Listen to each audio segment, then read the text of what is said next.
Bonjour à tous, bienvenue sur cette quatrième séance pour le langage C#. La dernière fois, on avait vu un peu les types de données qu'on pouvait employer avec le langage, et on va voir comment les utiliser, comment voilà, se servir de ces types de données pour stocker de l'information au cours de l'exécution de nos programmes. Pour cela, nous allons utiliser une notion très importante en informatique qui s'appelle les variables. D'accord, c'est une variable va permettre en fait de stocker une information, de la conserver, de l'avoir en mémoire tout au long de l'exécution du programme pour pouvoir évidemment travailler avec, faire des calculs. On verra plus tard comment faire également des comparaisons, comment travailler avec tout un tas de méthodes et de classes. Bref, pas mal de choses. On va directement passer sur notre partie ici. J'ai repris un code très simple, minimal comme on a déjà vu, et on va garder également voilà, ce tableau-là qui nous servira quand même de temps en temps. Alors, peut-être pas aussi petit, sinon ça va être compliqué. J'espère que vous voyez bien, là le tableau va bien. Ok, voilà, c'est mieux. On va garder ça, ce qui va nous servir de temps en temps quand même d'avoir ces informations-là en partie. Alors, ce que je vous ai pas trop expliqué, ce que je voulais pas forcément trop rentrer dans le détail pour la vidéo concernant les types, on a suffisamment détaillé toutes ces choses-là, donc je reviendrai pas dessus. Maintenant, ça doit être su, puisqu'on l'a vu sur la séance précédente.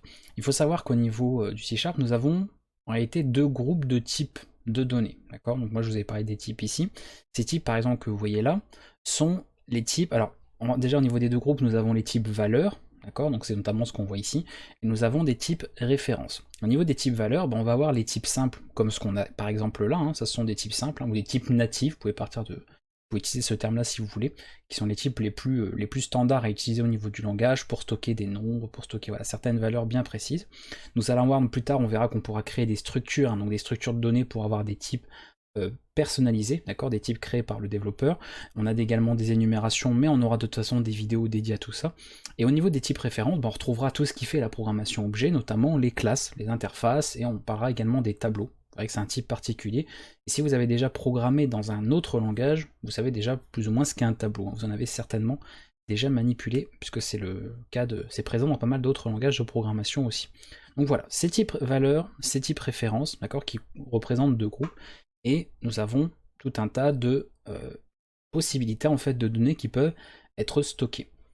Les types, comme vous voyez là, permettent, on en a déjà parlé dans la vidéo précédente, de stocker par exemple certains nombres sur une fourchette de valeurs.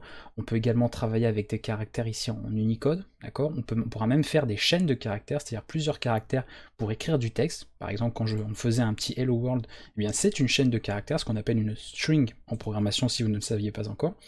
Et on va retrouver pas mal, voilà, ici notamment pour des valeurs à virgule flottante, donc on a le float, le double, le décimal, pour tout ce qui est notamment grosse valeur, quand on veut travailler dans des par exemple programmes monétaires ou autres qui ont besoin de manipuler des très grands nombres. Comme vous voyez, on peut avoir un grand nombre de chiffres significatifs. Et après, bien sûr, plus tard, comme l'ordinateur lui ne sait que manipuler des nombres, voilà, il ne sait pas faire beaucoup de choses au niveau des opérations élémentaires. Plus tard, on pourra se dire, mais dans une application, on peut avoir des fenêtres, on peut avoir des ressources graphiques, on peut avoir dans un jeu vidéo des personnages, on peut avoir des monstres, des maps, on peut avoir du son. Donc comment du coup on gère ces types-là?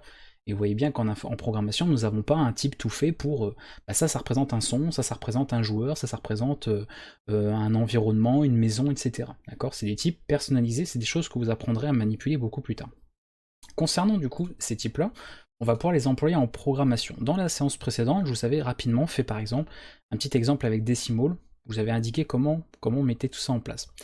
Alors, petit rappel, je crois que je l'avais mis de toute façon ici, encore une fois, tous les types en C#, quels qu'ils soient, vous voyez, référence ou par valeur, ils héritent d'une classe object, d'accord. La classe object, c'est une classe générale qui est vraiment au plus haut de la hiérarchie, et tous les objets vont hériter de cette dernière. Pour le moment, on n'a pas encore parlé de classe plus en détail, ou d'héritage, donc si le langage C# est le premier langage, ou au moins le premier langage programmation objet que vous faites, ça risque d'être un peu compliqué, puisque vous n'avez pas encore vu ces notions-là, mais on les verra de toute façon plus tard au niveau du cours. Je vous le dis là parce que ça servira plus tard et vous verrez pourquoi. C'est important déjà de savoir qu'on a justement une famille, si vous voulez, pour représenter un type de données, donc l'objet en lui-même, et tous les types, donc que ce soit par exemple le S-byte, le short, U-short, n'importe quoi, hérite, d'accord, donc est un enfant, en fait, direct ou indirect, peu importe, de cette fameuse classe object, et on verra comment ça fonctionne par la suite. Voilà, donc ça c'est des petites choses à savoir, parce que vous verrez que tout à l'heure ça va nous servir notamment en fin de vidéo quand on fera un peu de conversion de valeur. C'est des choses qui sont importantes à savoir. On va commencer pour la première étape de cette vidéo, qui aura quelques, voilà, on va voir ça en 3-4 étapes, grosso modo pour cette séance, voir comment on créer une variable, donc comment on la déclare. Voilà, on parle de déclaration de variable dans un code hein, que l'on fait, pour dire voilà, je veux une information à stocker qui sera de tel type, donc on va réserver cela.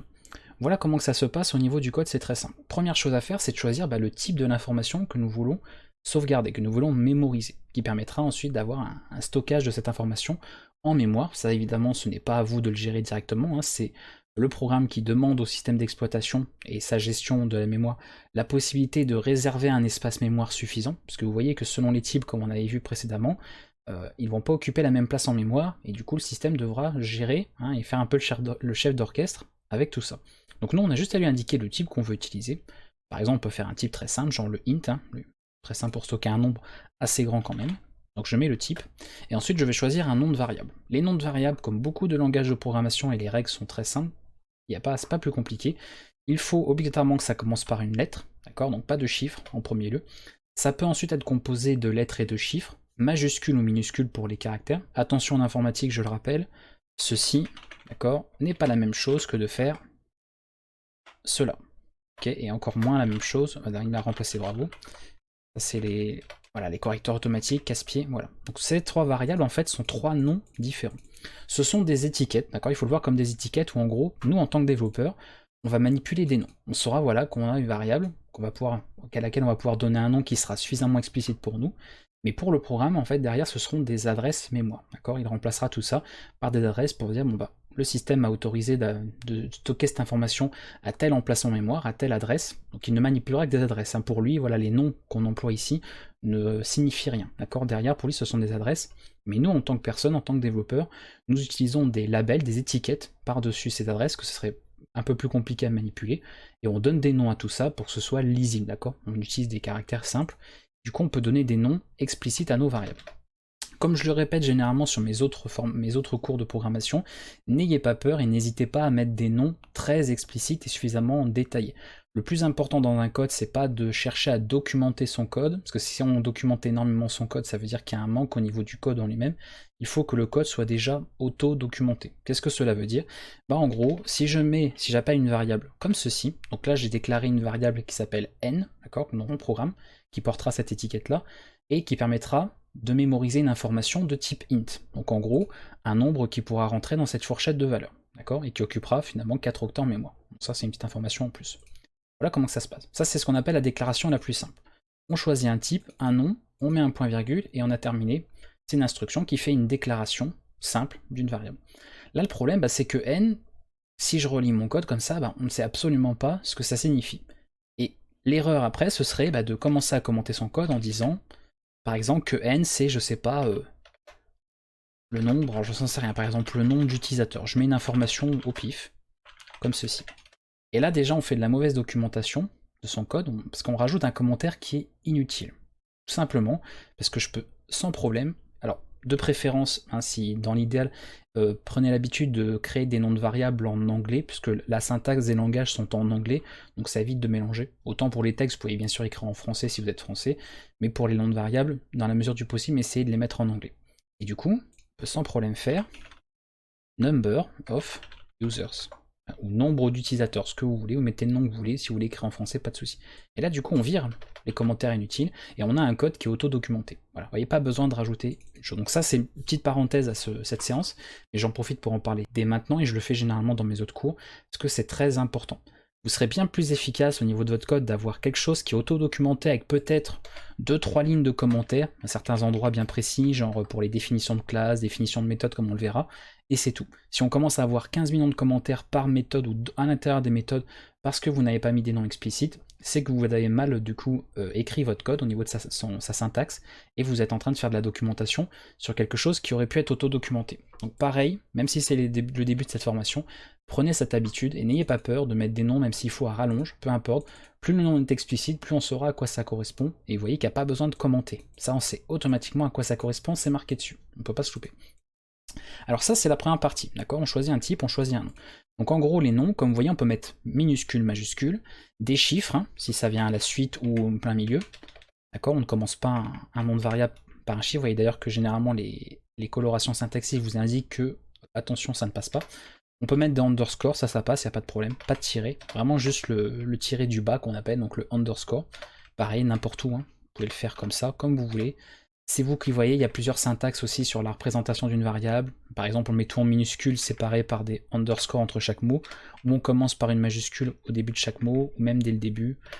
Voilà, c'est vous qui voyez, généralement C# c'est plus du Pascal's case, c'est-à-dire ce genre de syntaxe. C'est des majuscules à chaque début de mot. On peut faire ce genre de choses comme ça. Donc c'est vous qui voyez, moi encore une fois j'impose jamais rien. Je pars du principe qu'il faut être cohérent de votre côté, c'est-à-dire dans un programme quand vous choisissez d'adopter une syntaxe ou certaines conventions de nommage, après il faut les respecter du début à la fin. Commencez pas à écrire vos variables d'une certaine manière au début du programme et sur un autre fichier de l'écrire d'une autre manière, sinon ça se mélange et ce n'est pas idéal. Donc choisissez une syntaxe celle que vous préférez, peu importe laquelle, voilà, il n'y en a pas de mieux qu'une autre, et après par contre vous essayez de la respecter du début à la fin pour que ce soit cohérent au niveau de votre code. Donc à partir de là, une fois qu'on a ça, on ne met pas également, je ne l'ai pas dit mais bon ça paraît logique, on ne met pas d'espace ni de caractères spéciaux, c'est-à-dire les et, les pourcents, les caractères tout bizarres, on n'en met pas. Voilà, c'est juste caractère alphanumérique simple, d'accord. Plutôt que de mettre un A avec un accent, vous mettez un A simple. Si vous voulez mettre un E, vous mettez un E, simplement. Vous pouvez mettre des majuscules, des minuscules, des underscores et des chiffres, et c'est tout. Voilà pour le nommage en tout cas des variables, et c'est important de le savoir parce que c'est un nommage qui reviendra également pour les méthodes, comme on le verra plus tard, les noms de classe et compagnie. Voilà, pareil. Prenez cette habitude, sur tous les nommages, bon, généralement, on ne met pas de caractères spéciaux, de caractères accentués, d'espace. C'est la règle, et ça fonctionne pareil pour quasiment tous les langages de programmation qui existent. Donc l'avantage, c'est ce que vous apprenez une fois, vous l'aurez appris pour tous les langages que vous serez peut-être amené à apprendre par la suite. Donc ça, ce n'est pas suffisant, en tout cas, parce qu'on a juste une déclaration. Le problème, c'est que ça, quand on fait une déclaration comme ça, eh bien, soit vous avez des langages de programmation qui vont choisir une valeur par défaut.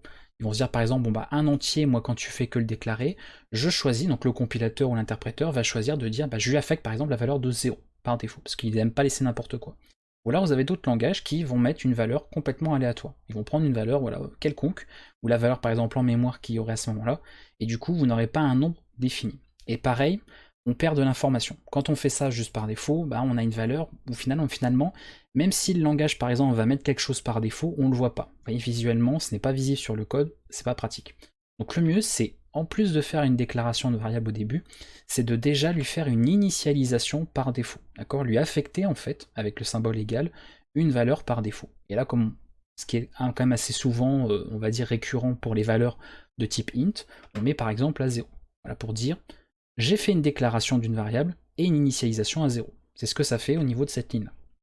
Voilà, on a cette information-là. Ça, c'est déclaration, initialisation, donc affectation qui est faite directement à la déclaration.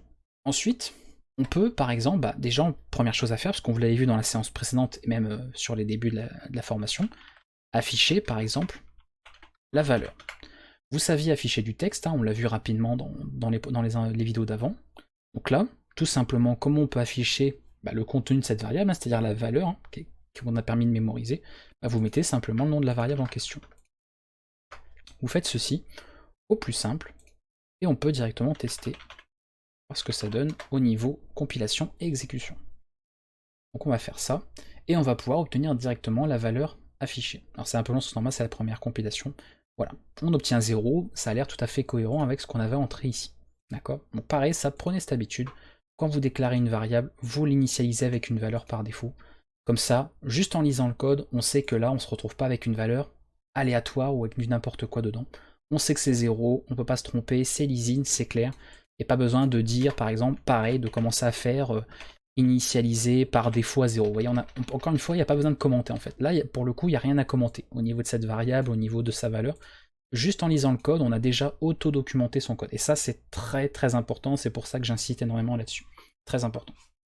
Donc on a vu maintenant comment afficher, tout simplement, une valeur, très simple. Alors c'est pas tout. L'intérêt d'une variable, c'est de se dire, pendant que le programme est exécuté, on va pouvoir sauvegarder des informations. Parce que sans les variables, finalement, hein, si on met ça en commentaire pour dire qu'il n'y a pas de variable, bah, si on commençait à faire ceci, par exemple, visuellement, hein, si on exécute, on aurait la même information, mais on n'a rien qui est mémorisé. Et vous savez qu'en programmation, et vous allez très vite vous en rendre compte, on a besoin de mémoriser des choses. Ça peut être par exemple de lire un fichier et de mémoriser le contenu d'un fichier pour travailler avec. Ça peut être de récupérer certaines valeurs pour effectuer des calculs. Si ces valeurs, on ne les mémorise pas, à un moment donné, les valeurs sont perdues. D'accord? Donc on a besoin de mémoriser ça, et c'est à ça que sert une variable. D'accord? Une variable. Alors il y a le terme variable dans le sens où on va pouvoir changer la valeur qu'elle a, c'est-à-dire que là on a mis 0, vous allez voir qu'on peut changer ça, mais c'est surtout pour dire qu'on peut mémoriser des informations, des données quelconques, parce que là on fait que mémoriser un chiffre, des nombres, donc ça va, c'est des petites valeurs, et plus tard vous verrez qu'on peut mémoriser des choses beaucoup plus importantes, et ensuite, pendant l'exécution du programme, toutes ces informations-là sont stockées dans la mémoire vive de votre ordinateur, à la mémoire RAM, et permettent du coup de récupérer ces informations tout au long de l'exécution. Bien sûr, quand le programme se termine, ces informations-là sont libérées de la mémoire et donc sont plus disponibles. Quand on va réexécuter le programme, il y a de fortes chances que l'espace mémoire qui aura été alloué pour, cette nouvelle variable, hein, donc cette nouvelle exécution du programme, soit un autre emplacement mémoire, et pas forcément le même que celui qui a été pris précédemment. Donc à chaque fois que je vais exécuter du coup mon programme, juste comme ça, eh bien voilà, le Windows aura certainement accordé un autre espace mémoire pour stocker finalement cette information-là en mémoire, et la mémoriser durant l'exécution. Mais ça, honnêtement, on s'en fiche un peu, ce n'est pas dans notre intérêt pour nous en tant que développeurs. Nous, on veut juste lui dire, essaie de me réserver si possible un emplacement mémoire pour stocker un entier auquel j'affecte la valeur par défaut de 0. Et si le système arrive à trouver ça, pas de problème. Sinon, si vous n'avez plus de place en mémoire sur votre ordinateur, ce qui serait quand même peu probable aujourd'hui, évidemment, voilà, le système vous enverra paître, hein, il dira non, c'est non. Du coup, on fait pas. Donc voilà pour ça, pour cette partie-là qui est quand même importante. Et je prends le temps de vous expliquer cette notion de variable. C'est pour ça que généralement les vidéos que je fais sur les variables sont assez longues parce que c'est vraiment la base de tout. Et je vois beaucoup de personnes qui après, quand ils veulent aller trop vite sur cette partie, ils ne la comprennent pas. Ça handicape et ça pénalise énormément pour la suite. Si on ne comprend pas cette notion-là de mémorisation de valeurs avec lesquelles on peut retravailler derrière, eh bien on ne sait pas justement le potentiel qu'on peut tirer de tout ça, et du coup on travaille beaucoup avec des valeurs qui sont finalement volatiles, c'est-à-dire qu'on met en dur et qu'on ne conserve pas au cours de l'exécution, ou alors on fait des copies, on répète des informations, et la répétition de code ce n'est jamais très bon non plus. Donc nous avons vu deux choses, comment déclarer une variable, et l'initialiser d'ailleurs par défaut, ça on l'a vu. On a vu comment afficher la valeur d'une variable, très simplement. Et il nous reste encore une autre chose, c'est-à-dire voir qu'on peut également affecter une nouvelle valeur. C'est-à-dire que là j'ai juste par exemple fait ça, j'ai décidé d'afficher le contenu de la variable, donc en faisant ça, mais on peut à tout moment changer cette valeur. Là on a fait une déclaration, c'est-à-dire quand on fait une déclaration, on indique le type de la variable, très important. Pour une affectation, il n'y a plus besoin d'indiquer le type. Une affectation, c'est pour dire simplement, sur une variable que j'ai déjà créée, tu vas changer ce qu'elle contient, d'accord, sa valeur.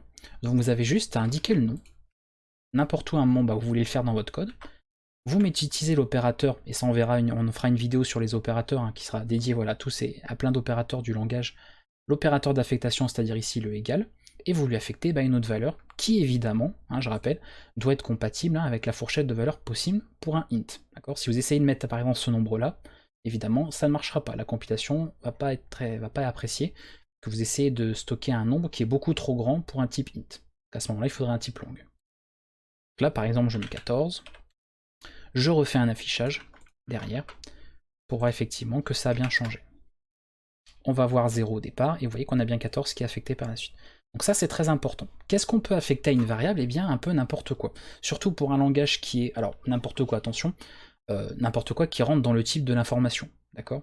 Mais vous verrez que plus tard, on n'aura pas seulement, encore une fois, ces types-là, ces types simples, qui sont en fait faits pour stocker des nombres, ou ces types-là, ou ces chaînes de caractères. Vous pourrez par exemple vous amuser à affecter des personnages si vous faites un jeu vidéo, affecter des fenêtres si vous travaillez sur un programme graphique, affecter n'importe quoi, un pinceau par exemple pour faire de la peinture numérique. Enfin, on peut vraiment imaginer tout un tas de trucs, puisqu'à partir du moment où vous pouvez créer vos propres types en programmation, du coup après vous pouvez créer un peu tout et n'importe quoi. Voilà, on pourrait affecter des voitures, des maisons, mettre affecter un conducteur dans une voiture pour dire que voilà il est dans la voiture. Enfin, on peut faire tout un tas de choses assez incroyables. Du coup, on a cette partie-là.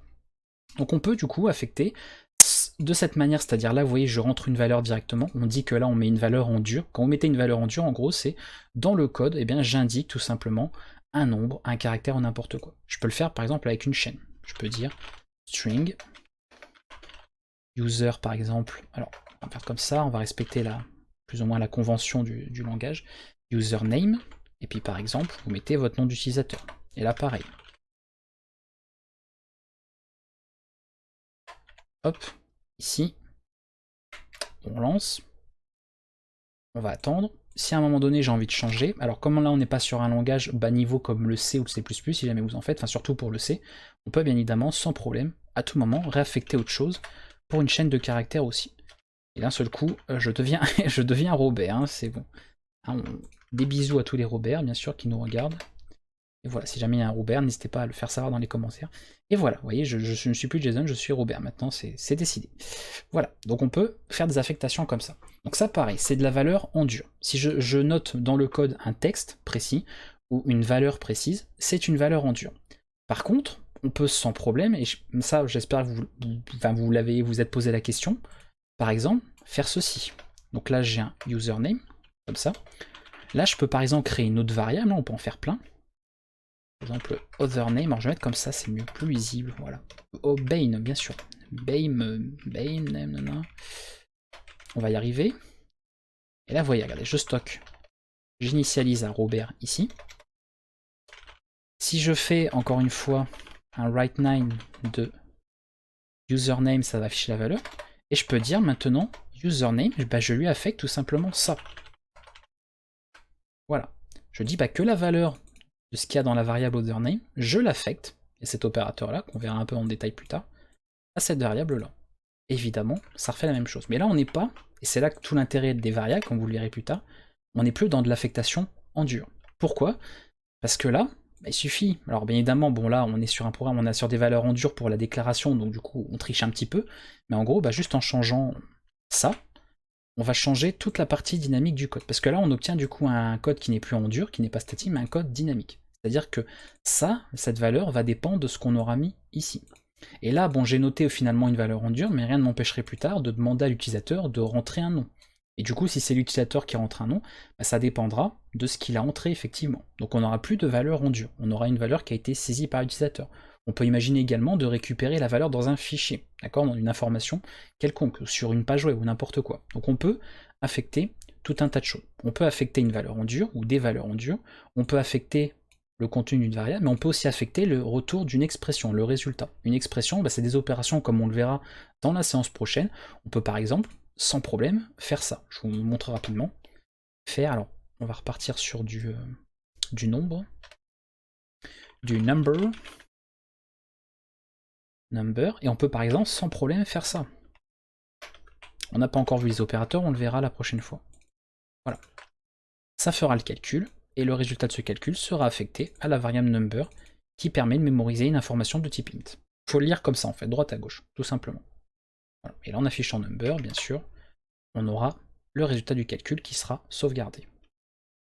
Donc ça, très important, bien comprendre voilà, qu'on peut affecter un peu tout et n'importe quoi, une expression, etc., tant que ça respecte bien sûr le type de l'information que nous avons là.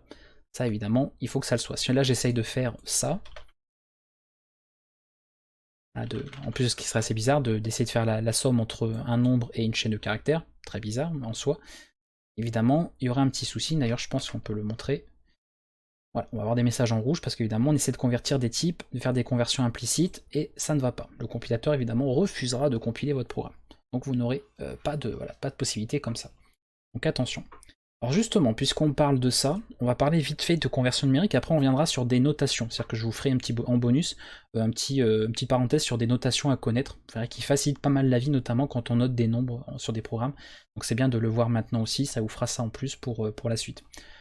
On a vu qu'il y avait différents types, du coup, et il y a des fois possibilité, quand c'est possible, d'accord, de faire ce qu'on appelle des conversions de type. Alors le terme anglais pour parler de conversion de type en programmation, c'est un cast, d'accord. Casting, voilà, casting value, c'est tout simplement une conversion d'une valeur vers un autre type.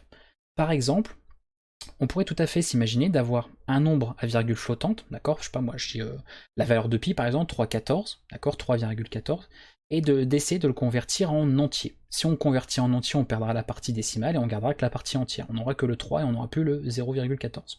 On pourrait faire ce genre de choses. Pour le programme, pour le langage de programmation, pour l'ordinateur, c'est une opération qui est possible. On perdra de l'information, par contre c'est possible.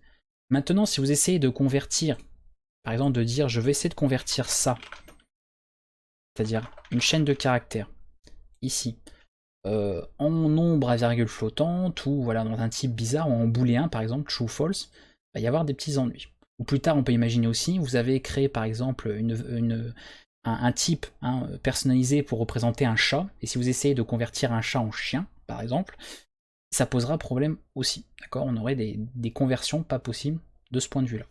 Comment se passe une conversion? Alors déjà, règle importante, les conversions de type sont à faire quand on n'a vraiment pas de choix. Voilà, quand vous êtes obligé de passer par ça, voilà, il faut vraiment l'utiliser en dernier recours. Dans l'idéal, on évite un maximum les conversions de type, parce que ça amène des fois justement à des changements inattendus, et on se retrouve du coup avec des exécutions qui n'étaient pas, qu'on s'attendait pas en fait en tant que développeur, puisqu'à la base on travaille avec un certain type de données, et en cours de route on a un changement de type, et du coup on sait plus trop ce qu'on manipule, et ça amène souvent pas mal d'erreurs du côté du programmeur.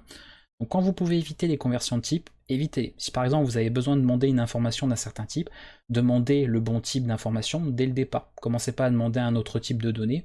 Par exemple, je veux une grande valeur, je sais pas quoi, je demande, voilà, je mets, ou je sais pas, moi je demande par exemple un très grand nombre, du coup je le mets dans un type décimal, et après je fais une conversion vers int. Bah non, autant directement demander une information pour la mémoriser dans une variable de type int. Ça sert à rien de passer par des intermédiaires.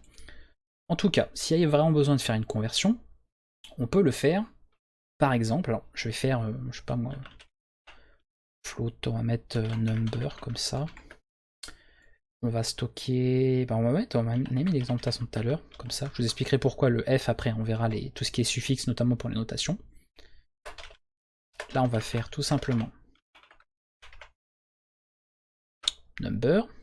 On va l'afficher directement. Hein. Voilà, vous voyez qu'il y a bien la valeur, pas de problème. Vous voyez que même ici, au niveau du PowerShell, il met une petite virgule à la place. Alors, je vous expliquerai pour les points de ça, on va revenir bien sûr dessus, on finira la vidéo avec ça. Maintenant, je peux tout simplement changer le type. En gros, je vais faire ça. Alors, itmb pour number, vous voyez, je l'initialise à 0 pour pas avoir n'importe quoi. Et ici, je dis ANB, je vais lui affecter la valeur de number. Alors si je fais ça directement, j'essaye d'affecter un float à un int. En gros. Et on peut dire, tiens, après on voudrait afficher NB, la valeur de NB, juste après ça. On peut tester, d'accord? Et là, ça passe pas. Parce qu'on essaye de convertir implicitement un float en int. Vous voyez, le compilateur, hein, moindre truc qui va pas, il vous le fait savoir. On peut pour autant faire une conversion en appliquant un cast, tout simplement, en mettant entre parenthèses le type vers lequel on veut convertir. En gros, ce number qui est de type float alors qu'on veut le stocker dans une variable de type int, eh ben on lui indique simplement la conversion de cette manière. Voilà. Number, on le transforme en int. Alors attention, voilà, number, on le caste en int et on affecte tout ça à nb. Et là, effectivement, ça va poser un petit peu moins de problèmes. On va du coup, vous voyez, se retrouver, comme je vous disais tout à l'heure, avec le 3. On aura effectivement perdu la partie décimale du nombre, mais ça c'est pas, voilà, c'était normal, hein, c'est tout à fait attendu. Et on se retrouve du coup avec la partie entière. On obtient un int, puisque 3 est un nombre entier, donc ça rentre tout à fait dans le type int du langage, et généralement des autres langages de programmation aussi. Hein. On a des choses quasi similaires pour tous. Voilà, donc ça c'est à savoir aussi pour la conversion. Évitez-la encore une fois que dans la mesure du possible. Voilà, c'est vraiment utilisé en dernier recours quand on n'a pas de choix, qu'on a absolument besoin de faire une conversion comme ça. Et de toute façon, plus tard, on verra qu'on abordera les exceptions qui permettront notamment de vérifier qu'une conversion s'est passée comme il fallait. Voilà. Là, on n'a aucune vérification, par exemple, de s'assurer est-ce que ça va fonctionner ou pas. Parce que là, ça fonctionne parce qu'évidemment, un float en number, ça va. Par contre, si je commence à faire des trucs comme ça, et puis ça et ça, alors là, peut-être qu'il y a des trucs qui peuvent passer, mais on va avoir, vous voyez, des problèmes. Parce que là, même si on... Alors, je dis des bêtises, non, c'est bon. Même si là, on essaye pourtant au niveau du code de caster, comme vous voyez, une chaîne en int, bien le compilateur, il veut pas. Hein. Là, voilà. Autant le float en int avec un cast, ça lui a pas posé de problème, il a pu le faire. Autant là, la chaîne, etc., en entier, il y a un f, comme qu'est-ce qu'il en fait du f, c'est quoi? Le point, qu'est-ce que c'est? On convertit ça comment en nombre, hein. Un point c'est quoi en nombre si on convertit? On ne sait pas, la machine ne sait pas, et du coup ça plante évidemment, et la compilation ne se fait pas. Donc attention avec le cast de valeur. Voilà pour cette séance sur les variables. Donc vous savez maintenant déclarer, initialiser des variables. Vous savez leur affecter tout un tas de valeurs différentes.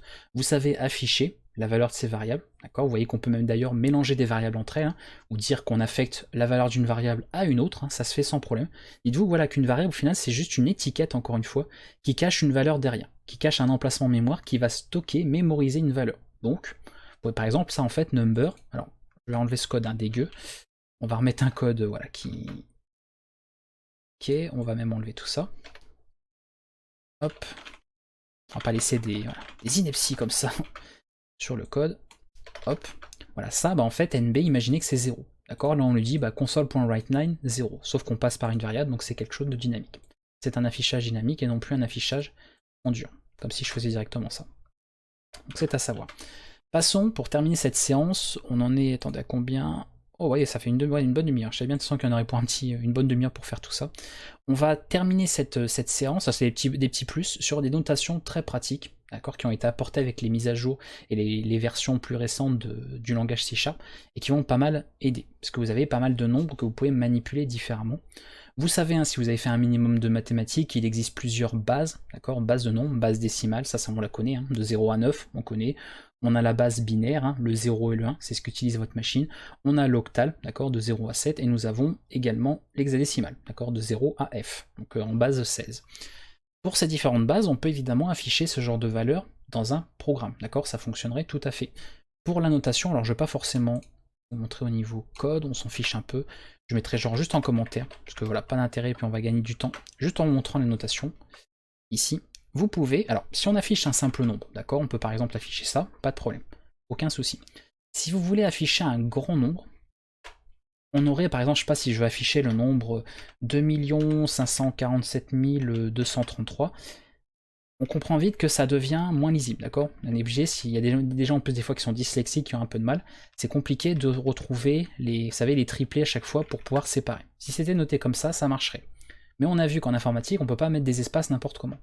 Donc il est possible, et pas sur tous les langages de programmation, donc attention, hein, tous les langages ne le proposent pas, mais vous avez possibilité de mettre des underscores dans des valeurs, ici, de nombres. Par exemple, bah, je peux simplement faire, alors on va respecter encore une fois, vous voyez, cette valeur-là, là vous voyez que ça va jusqu'à 2 milliards et quelques, donc attention de ne pas dépasser ça. Mais en gros, bah, je peux faire sans problème, plutôt que de noter ça comme ça par exemple, d'accord, ce qui n'est pas forcément très pratique à lire, je peux mettre des underscores.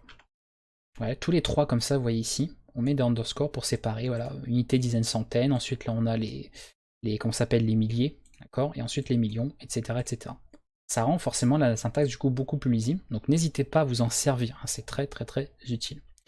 Maintenant, si je veux stocker, par exemple, ou affecter en tout cas, garder en mémoire une valeur d'une autre base, parce qu'on a vu que pour la base décimale, la base 10, c'est très simple, hein, on note voilà, un nombre, on peut noter encore une fois voilà, un nombre plus grand, ça passe sans problème. Mais comment on fait par exemple si je veux stocker la valeur binaire, je sais pas moi, 1, 1, 0, 1, voilà, cette valeur-là, comment je fais? Alors déjà, pour la rendre plus lisible, je peux lui mettre des underscores au niveau de la notation, ça rend les choses plus lisibles. Il faudra penser à rajouter un préfixe, d'accord? Il y a des préfixes qui sont importants au niveau des valeurs. Parce que ça, bah pour lui, il va penser que c'est en réalité un nombre en fait décimal. Il va essayer de faire une conversion décimale. Il ne saura pas vous parler d'une valeur binaire. Pour cela, on rajoute un préfixe qui est très simple, c'est le 0b. Vous mettez 0b en underscore, et là ce sera considéré comme une valeur binaire, et non plus comme une valeur en base 10 qui est décimale. Pour les valeurs hexadécimales, c'est simple, hein, on fait tout simplement un 0x. Et vous mettez, je sais pas moi, C6, A5, FF, par exemple. Tout simplement des valeurs comme ça, hein, deux chiffres. Donc une valeur en base 16, 0x. D'accord? Donc on peut comme ça changer avec ces petits préfixes le type de notation à prendre en compte. Binaire, hexadécimal, etc. etc. Donc ça, c'est vraiment des syntaxes à connaître pour tout ce qui est préfixe, quand vous avez des types de données particuliers, des nombres qui ne sont pas en base 10. C'est à connaître. Ensuite, nous avons maintenant, en plus des préfixes, et on terminera du coup la vidéo avec ça, quelques suffixes pour représenter certains types de valeurs. On en avait vu plein, si vous voyez, on avait vu pas mal de types ici, les types simples et compagnie, les types à virgule flottante, donc ça c'est les intégraux, hein, les types intégraux si on veut être plus précis, les types à virgule flottante, là on a le type booléen, le type pour les caractères et pour les chaînes de caractères. Mais ça c'est encore autre chose, hein, le string c'est un autre cas. Nous avons pour cela possibilité de représenter des grands nombres. Quand on manipule des types classiques, ça pose pas de problème, d'accord? On peut voilà, simplement noter le nombre, mettre éventuellement des séparateurs via les underscores comme je vous l'ai montré, ça passe. En revanche, quand on va arriver sur des valeurs, ou en tout cas des types qui permettent d'avoir des fourchettes de valeurs un peu plus grandes, notamment ce type long ici, on va, par habitude, on va faire par exemple ceci, long number, et stocker un grand nombre, quel qu'il soit, alors on peut bien sûr le séparer. Alors, attendez, hop, qu'on est bien ici, c'est bon, de toute façon vous voyez comme on a de la marge, donc un grand nombre, et pour indiquer que c'est un type long, on va placer un suffixe. Alors comme c'est long, on va mettre un L minuscule, mais attention parce que vous voyez que le L minuscule, selon les... alors là, bon, ça va, au niveau de la police, ça passe, mais des fois, sur certaines polices de caractère, bah, le L minuscule ressemble au caractère 1, au chiffre 1, donc c'est pas forcément toujours lisible. Donc vous pouvez utiliser aussi le L majuscule. Vous avez toujours de toute façon un suffixe en minuscule ou en majuscule, et le point virgule. Voilà. Ça déclare un type, une variable de type long avec une valeur qui est initialisée par défaut, et on lui rajoute le suffixe, comme ça on n'a pas de problème. Au niveau pour la compréhension, dites-vous, du compilateur. Voilà, le compilateur, il sera sûr ici que vous manipulez bien un long, il n'y aura pas de problème, et ça rajoute de l'information. On n'a pas que ça, donc ça c'est pour le type long. On a pas mal de cas à prendre en compte pour, justement, les types à virgule flottant, qui sont très importants. Pour le float, si je crée une valeur en float, alors je vais vous mettre juste T, hein. Donc là en gros, si on commente, hein, que vous ayez tout ce qu'il faut sous la main, c'est un L ou un L majuscule, d'accord, à la fin, donc ce sont des suffixes, hein, vous le mettez après la valeur, et avant le point virgule, bien sûr, qui termine l'instruction. Pour un float, bah, c'est un F minuscule ou un F majuscule, d'accord. Pour un double, c'est un D minuscule ou un D majuscule. Et là, vous dites, mais du coup, il y a encore le decimal. Qu'est-ce qu'on met? On met un D, on met 2 D? Non, ne vous inquiétez pas, ils ont trouvé quelque chose d'incroyable. Voilà. Quelle lettre a été choisie pour ça? Je fais des trucs dégueux, tout va bien. Tout simplement le M. Voilà. M minuscule ou le M majuscule.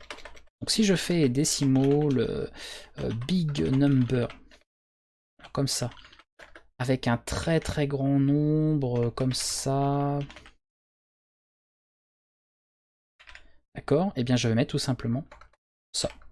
Voilà, là je déclare une variable qu'on appellera via l'étiquette big number, qui est initialisée par défaut avec cette valeur-là, de type décimal.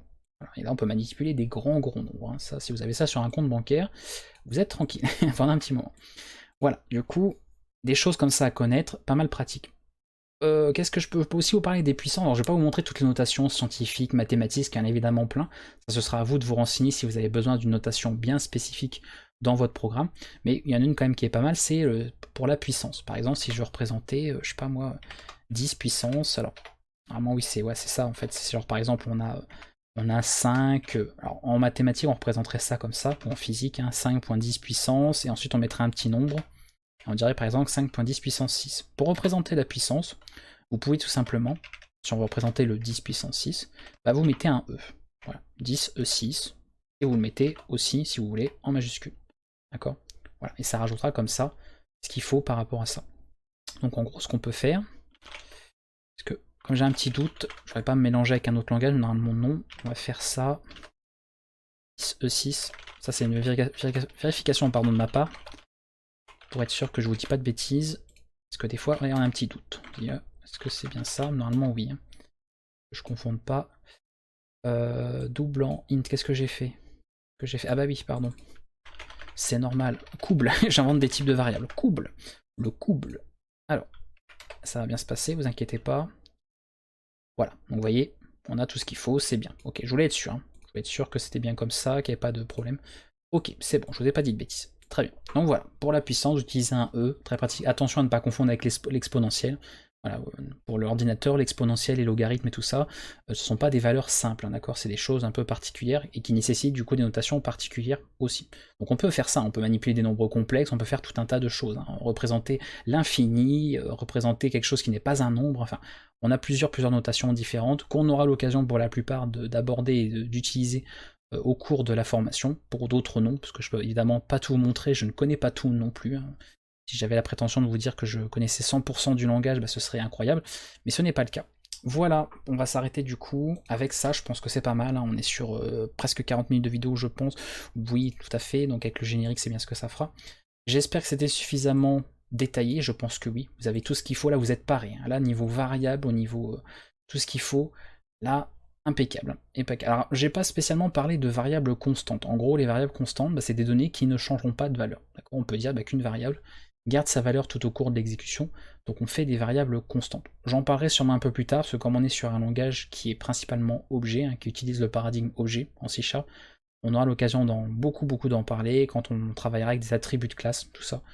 Donc pour le moment, on va rester sur des choses simples, parce que vous verrez que pour un langage comme ça, on a pas mal de différences avec un langage qui serait purement procédural ou multiparadigme. Donc On regardera toutes ces choses en détail plus tard. Et comme ça fait déjà assez long comme vidéo, je voulais pas spécialement faire une vidéo de 6 heures pour au final montrer des choses qu'on verra plus tard. J'espère que ça a été suffisamment clair en tout cas. S'il y a des questions par rapport à ça, n'hésitez pas. Là, vous avez déjà pas mal de quoi faire hein, entre les différents types qu'on a vus et différentes valeurs. Donc n'hésitez pas à manipuler des variables, à créer des variables déclarées, afficher leurs valeurs, à affecter une nouvelle valeur pour voir comment que ça fonctionne, voilà, comment que ça se passe tout ça. Il y a plein d'autres choses que nous verrons. Pour la prochaine séance, on parlera des opérateurs. Voilà, on verra comment on peut faire des calculs, comment on peut même faire autre chose que des calculs avec des opérateurs, hein, même le plus, hein, vous verrez. Il y a pas mal de petites choses intéressantes comme ça à voir. Je vous dis à bientôt, du coup, alors on va peut-être repasser quand même voilà, pour se dire au revoir. À bientôt tout le monde, merci d'avoir suivi cette vidéo, on se retrouve pour la prochaine séance en C#. Ciao ciao.